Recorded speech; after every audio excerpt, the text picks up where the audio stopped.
November 29th.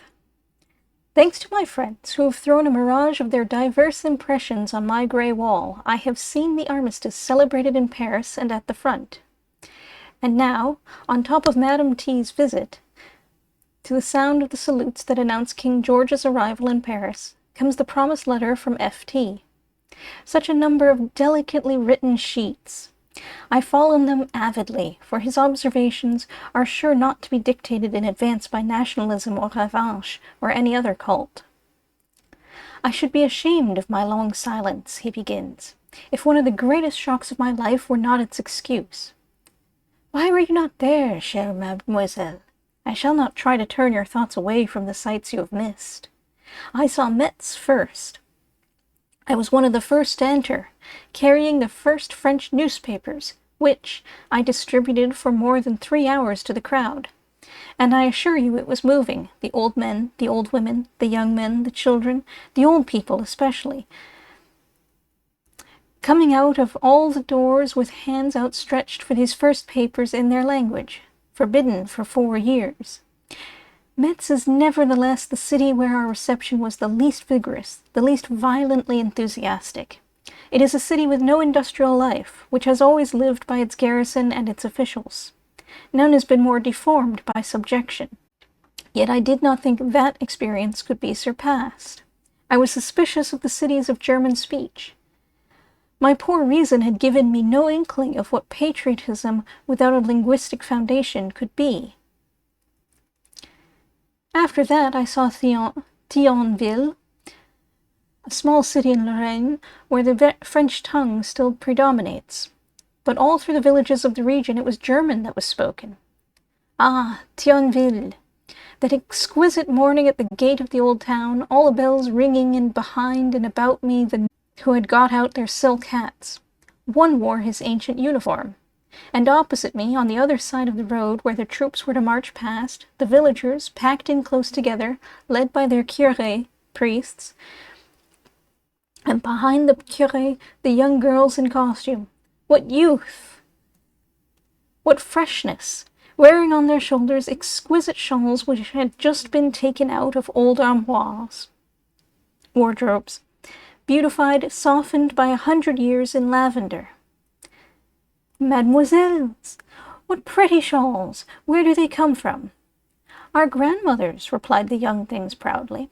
Finally, after 20 minutes of waiting, the bugles, the drums, the troops, these troops so handsome and so grave, these battalions of survivors, these proven faces, happy and astonished to be so.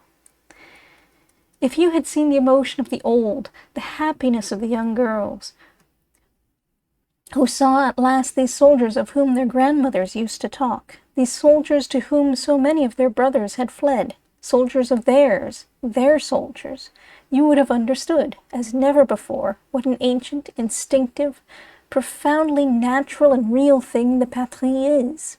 And if you had seen their half-open lips, their fixed eyes, their arms and hands raised and stretched out toward the men, that beautiful antique gesture of acclamation which I have seen so awkwardly and badly suggested by the actors of the Théâtre Français, discovered and repeated by the girls of Lorraine, and the troops kept on passing, infantry and cavalry, heavy and light artillery, and always the bells, the sun, the cries, and the ecstasy, the same still, sustained note of the most ancient human enthusiasm, the most ancient and the youngest. Shall I tell you about Strasbourg? I have never been able to describe it. It is one of the most beautiful cities in Europe. Its cathedral is inferior to none. The sharp, chiseled mass, all in red sandstone, colored as by an eternal dawn, rises above a narrow square. No promenade of ancient France is pleasanter than its Broglie. No square of the 18th or 19th century of revolutionary France has more grandeur than the Place Kléber. It is a very mysterious, a very magnificent royal city, a very thriving modern city. Throw into it a vehement people, a victorious army, hundreds of enchanted young girls wearing their imposing costume. There is a setting. Well, if you please, imagine now, Evoke, if you can, an emotion so strong that all the exterior is, as it were, crushed, extinguished. I have seen a summer in Calabria. There are 2 or 3 hours in the afternoon when the blue sea, the marble sands, seem to be melted, dissolved in the might of the sun. At Strasbourg it was the same. The visible scene was, as it were, absorbed by the might of the emotions, by their radiance. The visible scene I did not neglect, you may. I am a fairly experienced observer, and I traversed Strasbourg from end to end, sometimes ahead of the band which preceded Pétain, sometimes behind it, beside Pétain's carriage, following the edges of the massed crowd, walking ahead of the music, with the brasses bellowing in the back of my neck, and flowers showering about me. I watched the faces which bent at our approach like spears of grain. These faces expressed ecstasy, and I don't know how many hundreds of ecstasies thus touched and pierced me in my rapid walk. Looking at the faces, picking up the flowers, I did not give myself up to the mysticism of emotion. I tried to understand what was going on about me, and I discerned in this mighty and apparently single wave which bathed me different sorts of waves. I am going to tell you what they were. I modestly begin with the one that to me as a Frenchman is the least touching, the least flattering, that joyous physical relaxation and relief which peace has produced everywhere. I have just read a German description of the entry of the troops into Berlin. The facts are strangely like those that I noted in Strasbourg. The horror is ended. The men are coming back. Joy of the young girls, a simple joy. They are going to dance. Remember that not one of these young girls who are 18 in Europe today has ever danced. At Strasbourg, they were mad as every girl is at the end of her first cotillion, and their madness spread contagiously through their whole city. Secondly, there was la patrie. I do not say France, I say la patrie. I persevere in my modesty. There was la patrie, distinct from France, pure and undifferentiated. This Alsatian people has been living for 50 years in a foreign frame. There has been joy in its homes, but in the marketplace nothing, a desert and a wilderness. Worse still, a foreign parade, a parody of what no longer existed. I heard in the Strasbourg crowd a remark that was like a shaft of light. A woman said as she watched our soldiers, her soldiers passing by, in the voice of a person coming out of a dream, "Do you remember? When it was the others, how little it meant to us?" How little it meant. That was a penetrating word, not how it hurt. No, Alsace was used to it, used to a sort of lack, a diminishing, a flatness. And suddenly, like a transformation scene at the end of a long play, the German sinks out of sight, steals off with his effects tied up in a handkerchief. And here comes the trumpets and drums, and the army, the real one this time, of which the grandmothers talked. The first Frenchman who entered Strasbourg did not come from France, but from Germany. He was a prisoner of war, the first to be set free. He crossed the bridge and walked straight toward the town. They ran out to meet him. They tried to shake hands with him. Red trousers. He was still wearing an old pair of red trousers. His knapsack was seized by the women. He did not understand what it was all about.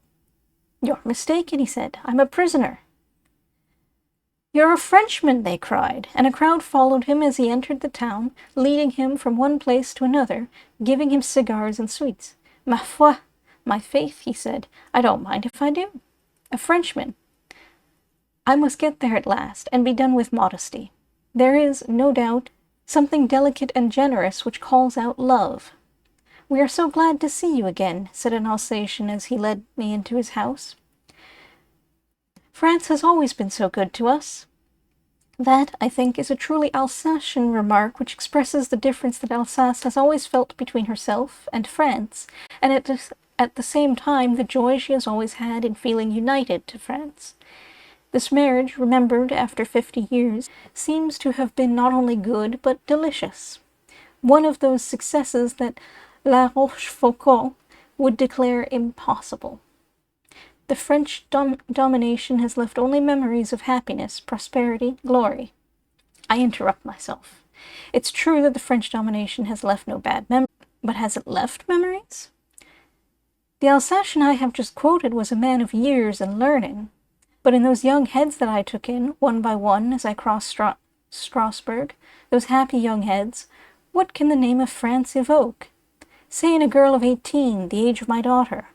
Her two grandmothers are 70 years old. Traditions are handed on very well from a grandmother to her grandchildren. But that depends on the social class. Much of France is preserved in the bourgeoisie, but in the people, among the peasants? Old wives' grumblings. In the days of the French it was better. The Germans are brutes. The French aren't like the Germans. Every Alsatian knew that, and what a recommendation for us.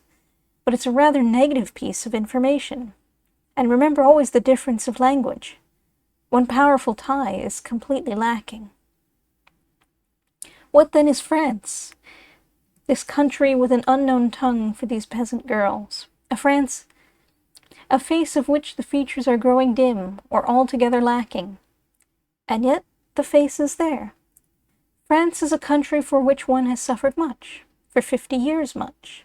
For the last 4 years, very, very much. Her language, pleasant to hear, obstinately preserved by 2 or 3 families in every village, is forbidden.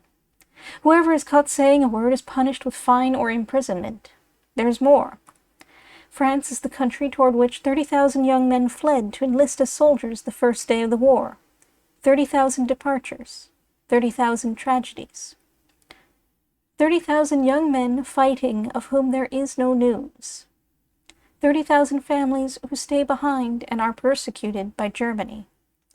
And now the families are beginning to learn what has become of the young men, what has become of the families.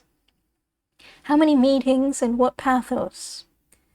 And all this pathos comes from France, the unknown patrie, which must be very beautiful because so much courage is spent for her and so many tears shed.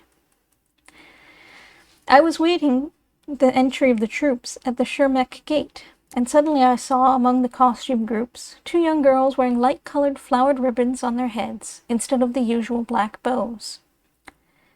I asked my nearest neighbor whether there were villages where light ribbons were worn.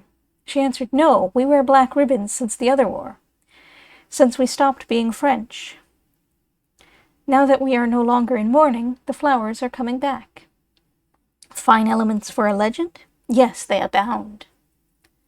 They will one day form one of the most beautiful episodes in history, possibly the classic instance of fidelity that Jeanne d'Arc created in the 15th century, the classic instance of salut. Here is another fragment.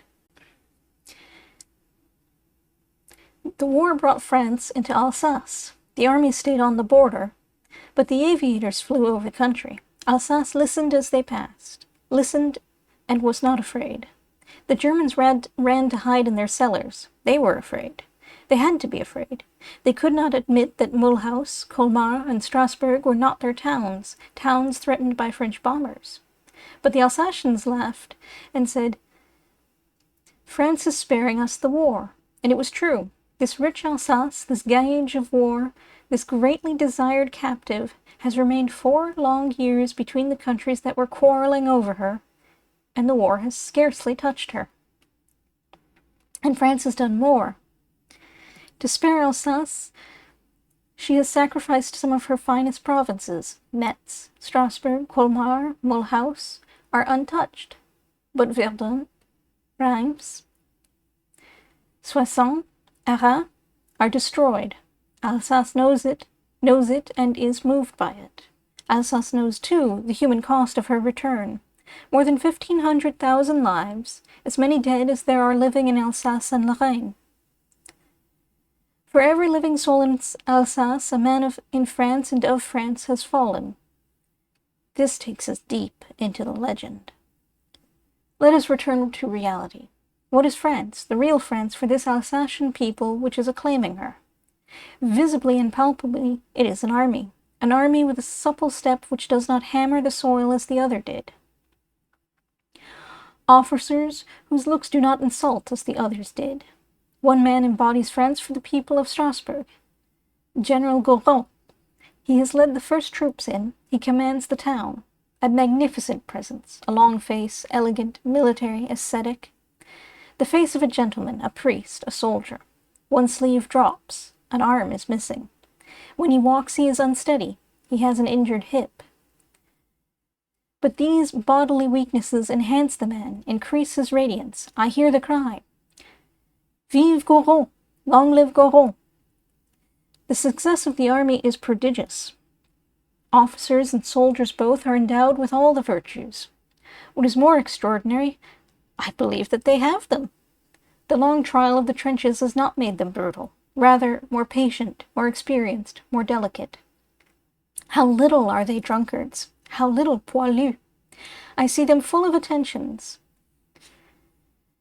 charming with these young girls in beautiful costumes, these fairy shepherdesses who throw themselves into their arms, murmuring French words a little awkwardly. The grandmothers then spoke true. The French are as kind as they are valiant, and as sensitive as they are gallant. What is more, these charming French are also the strong. The empire, the monstrous empire, is no more. It has fallen, and in its fall it has broken. And now comes back France, the light, the well-beloved, and miraculously the really strong, since it is she who has conquered. The morning after the day when Pétain entered Strasbourg, Thanksgiving services were held in the churches. The cathedral is Alsace itself, the parish of this province. The interior, with its height, its elegance, its robustness, the mystery of its transepts and distant chapels, are brightened by the naive and gay colors of the flags fastened to the pillars of the nave. The people are standing, eager, silent. The flags of the corporations come in and pass by. The French officers file in and mount to the altar. They occupy the right of the choir, the priests the left. In the middle, two young girls dressed in the striking fête day costume of Catholic Alsace, gold headdress with bright red ribbons, framing a long flag of white silk. An old priest mounts to the pulpit and speaks. God be praised. France, here thou art. For 50 years we have dwelt in hope of thee, and here thou art. A few years ago one of our old friends died in this city. He had hoped all his life, and the moment had come for him to renounce earthly hopes. He gathered his children about him. My children, I shan't see the French, but you'll see them. And when they are here, you must come to my grave and call very loud, Father, here are the French. Let us shout it to our dead. Fathers, mothers, the French are here. And let us promise them to love France as they themselves did. More, if possible, for we know all she has just sacrificed for us. Te Deum laudamus. Thee, O God, we praise. I hear the sacred chant that follows as a tragic marriage hymn. The history of Alsace has always appeared to me in the form of a love story. Alsace is a woman torn from the man she loved, slowly recreating for herself a resigned calm that she can call happiness, and that will perhaps become so. The man comes back. He alone counts. She is in his arms. But the future? May they be happy. May they be happy. The mystic bell has rung. The officers kneel. I kneel too. And when I arise and open my eyes, I see the two serious young girls with headdresses of shining red and gold kneeling at my feet on the tiled floor. May they be happy. May they be happy. Miss O turns the Saturday Evening Post with a rustle, and suddenly these radiant living scenes are gone, clean vanished away. Nothing left of them but some handfuls of paper covered with decorative hieroglyphics scattered over the bed. The bed. I recognize it with surprise. Slowly I make the tour of my room. White armoire glass mirrored wardrobe, white mantel with rows of books, white writing table, French window, white chaise longue, white washstand, white chair, white nurse, gray-white door, bed, hard and white, with bars and rivets of pain. Everything pale and purged. The white nurse shivers as she reads. The atmosphere is chill, and the gray-white French winter daylight that comes through the door. The sun has gone into permanent hibernation, and I can't believe those gaunt trees ever had golden leaves. By shutting my eyes, I recapture the illusion, though. Happy streets of Strasbourg, luminous cathedral. In France there is something delicate and generous that calls out love. How blessed I am to have French friends with exquisite perceptions who take such exquisite pains to make me see. Yet nobody else's spectacles really fit. F.T. is a liberal and an intellectual, but, I tell myself, he can't help approaching the Alsatian affair as an affaire de coeur, love affair. What Frenchman can, or should? As Pascal finally said, Le coeur a ses raisons que la raison ne connaît pas. The heart has its reasons which reason knows nothing of. His delicious picture leaves out every element that the heart cannot accept unchallenged. It no more deals with reason, for all his effort to escape from the mysticism of emotion, than, in another field, Newman's Apologia. Moreover, the scenes he described are bathed, he would admit it himself, in a special enhancing light, like the light after sunset in which people stand out in very sharp outline, yet a little transfigured. I am beginning to mistrust that light, which is, I am sure and surer, the reflection cast by the battlefields. Not only Alsace and France, but England and France, France and America, have, during these war years, seen each other in its flush. So long as millions of men were thirsting and bleeding and dying together, the ardor of their sacrifice gloried all relations behind the lines. I fear for us all. The fear grows into a horror during the still sleepless and interminable nights. A reaction from this exalted entente, especially for the two nations I love best. American stock in France has been abnormally high, and the French cause had been steadily romanticized by America. That was unfair, for the French themselves had no sense, during the war, of being supermen. They went about their job of soldiering as they used to do that of peasant, professor, workman. Their daily effort was to minimize their pain, conceal their wounds under a twisted smile. I remember a certain aristocrat directing us to the ruins of his ancestral chateau in the Somme, which the Germans had blown up with dynamite. Vous avez rigolé? You'll laugh. Not supermen, but men and gallant people, who in blood and territory bore the brunt of the war. We must not forget that at the peace conference. But the inspired French press should stop reminding us. The psychological effect is disastrous after the nation's fine reticence. I don't believe the most sensitive Frenchman, for even he has a certain hard-headedness, realizes how it jars on the softly sentimental American when the Quai d'Orsay turns Madame la Patronne, the lady owner, and presents the bill.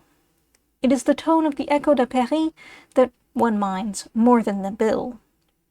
Only the socialist papers protest, imploring that Wilson make good the lost and the idealist hope of the war. F.T. is fearful qu'ils soient heureux, may they be happy, rings in my ears tonight. I repeat, till I am hypnotized into apathy. Qu'ils soient heureux, qu'ils soient heureux. November 30th. Rick is gone.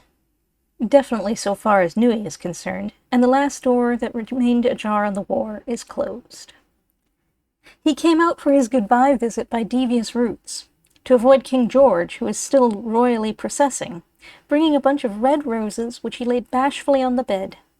The last time he appeared, with Tom, he had one foot in the Empyrean. Today he was wistful and depressed. Thoughts of Brest and Paris endings. He is a meridian young man, self-absorbed at either end of the temperamental scale, whether headed for the zenith or the central abyss.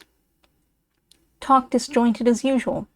He'd give his bottom dollar, very gloomily, to stay and see the troops march under the Arc de Triomphe. Tom, cheering up to a grin, pitched into him for saying that, told him the end of the war ought to mean more to him than a cheap celebration. Well, of course, but men vary. They say war is inhuman. I never knew what brotherhood was before. never really got outside my class. War is human. It's more than that. It deifies human relations. What conviction in his voice and his long jaw. Every word gloriously true for his own experience. Thank God there are many other men, especially in the AEF, for whom war has been personally a heightening of power and a broadening of sympathy. But how would Rick feel if he had lost a leg, and with it that abounding vitality? If he had had 3 or 4 years at the front? Would his emotions have swung the circle till he found himself with Sassoon and the young Englishmen who have survived to complete disillusion and a burning creed of anti-war? Before he went, we drank Dr. M's pint bottle of champagne, the one that arrived too late to celebrate the armistice. Miss O had kept it secreted all this while and served it warm, oh, North Dakota, in a tumbler and a medicine gulf. But Rick gulped the vapid beverage down, bringing out with some difficulty that his sister and I were the best friends he had in the world. He is going back to her safe. Safe! It is a miracle. My trust and my charge are over. The poor fellow is more and more tormented by the prowling and rapacious specters of future literary projects. He doesn't know yet whether he is going to swallow them or they him. I remember too well how I felt at a similar age and moment. The writing disposition is a queer mixture of self-confidence and self-distrust, and America is well calculated to quash the confidence. Here in France, where there is group support for authors, and very general belief besides in the worth of creative work versus money-getting, a young writer with a real gift can rise on his wings straight and unafraid. With us, such a man gets no cheers from the bystanders as he prepares to leave the ground. On the contrary, to his secret doubts is added the open skepticism of the community. Rick will find that when he returns. Yet one dares to urge him to be a writer? Well, America needs him. These young men who have survived their great adventure have a very special contribution to make, and I wish they were all endowed in the cause of literature, for they are experienced, yet fresh in energy. Genuinely Democrats, yet men of the world in the widest sense. They have shared with the least articulate of their countrymen primitive emotions that identify them forever with the substrata of their native land. Yet Europe, too, has adopted them as she never really adopted American aliens before. They have worn her colors, served her without slavishness, offered their blood in transfusion for her veins, a magnificent foundation to build on, especially when is added a fierce and hungry need to do something big enough to match the war and its masculinity. Why should not the result be a new and great era in American letters? Are these wounded fancies? All I can do for Rick is to believe that his wings will uphold him. The faith that he can't come to grief in any flight he adventures has ever been the core of our understanding. Bonne chance, good luck. So many things, and here am I, passively contemplating this spotless hospital ceiling with a mind all tangled up in the cobwebby problems of American literature and nobody to talk to but a good girl, good as gold, and ever so good to me, whose favorite author is Jean Stratton Porter. The visitor I should like tonight is B.B. It is hard to realize that our literary conversations will remain forever unfinished. He was just a few years too old for the war, in the 30s instead of the 20s. But it might not have mattered if he could have got into the army. The Red Cross job he took as substitute, in a high crusading spirit, left him morally unfertilized. So even if he had lived, there would perhaps have been no literary harvest. Yet, who knows? Frustration brings forth its own harvest in its own way. He might at 40 have written those stories. In France, B.B. would certainly have been a novelist or a nouvelliste, short story writer. In England, perhaps an essayist or a bookish Oxford Don. In America, he had resigned himself to journalism as a solution for the struggle for existence. No, not resigned himself, though he certainly preferred it to cheap literature. It never satisfied him, where he was temperamentally a person who creates something out of his own substance instead of recording fact from without, and the nostalgia of the unwritten masterpiece never left it. There was a dinner once rainy Paris night when the smoldering thoughts and regrets came out over some very superior hors d'oeuvres, pointed by the blandly patronizing attitude of the bankers at the head of the Red Cross, to assistants who wielded the pen. The bankers were typical to him of the rulers of America. They loomed till they obscured the sun and the stars, and it seemed just not worthwhile, that night, to be scribbling in their shadow. Yet it was, whether the bankers knew it or not, BB who put the work of the ARC in France on the map. We that had the run of his office will not forget its charmed atmosphere, the lightsome seriousness of which every stenographer partook, every one an ardent ally in interpretation. I see him getting up from his desk in his ill-fitting khaki, which exactly matched his skin and was treated as disregardfully as the tweeds which must have been his natural garb. His jerky, hesitating word, his eager, awkward gesture, suddenly transformed by that warm beam of a smile which concealed so many fine discriminations. He was as ready to welcome the French journalist as the American, and as easily inspired his confidence. No one less supersensitive and humorous could have kept the Franco-American balance so level.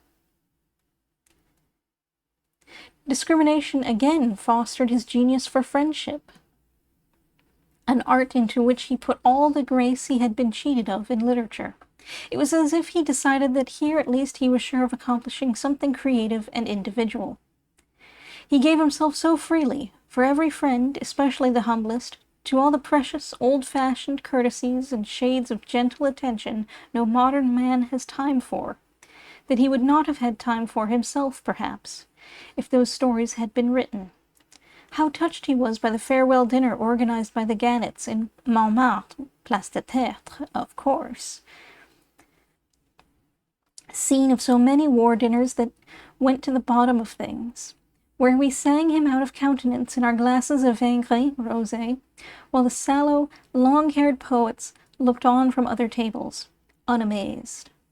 It takes a great deal to amaze a Montmartre poet, and B.B. would have made a very good French bohemian himself, if his hair and his hats and his revolts had been given half a chance to grow, if he hadn't been a gentleman of the old Anglo-Saxon school after all. But he was also, with mental reservations, a very good New Yorker. He wrote me after he got home how the town looked from the window of the Lafayette. He would have bound New York and Paris together in the years to come, for those were the stock of common memories. None of us can face not finding him there, gone forever from our shores, borne away on a great tide to an unknown land that may fit better into his secret valuation, his proud repressions and reserves, his obstinately subtle and tender scheme of things.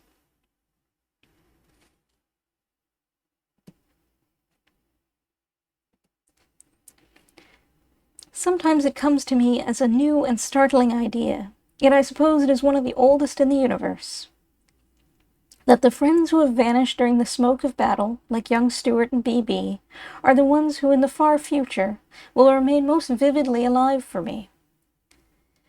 Symbols of this era, unchanged, in high relief like the figures on the Grecian urn, while the survivors, Rick and Tom and the rest, will transform themselves into everyday citizens, gradually losing their identity with the Great War, drifting away into unknown paths.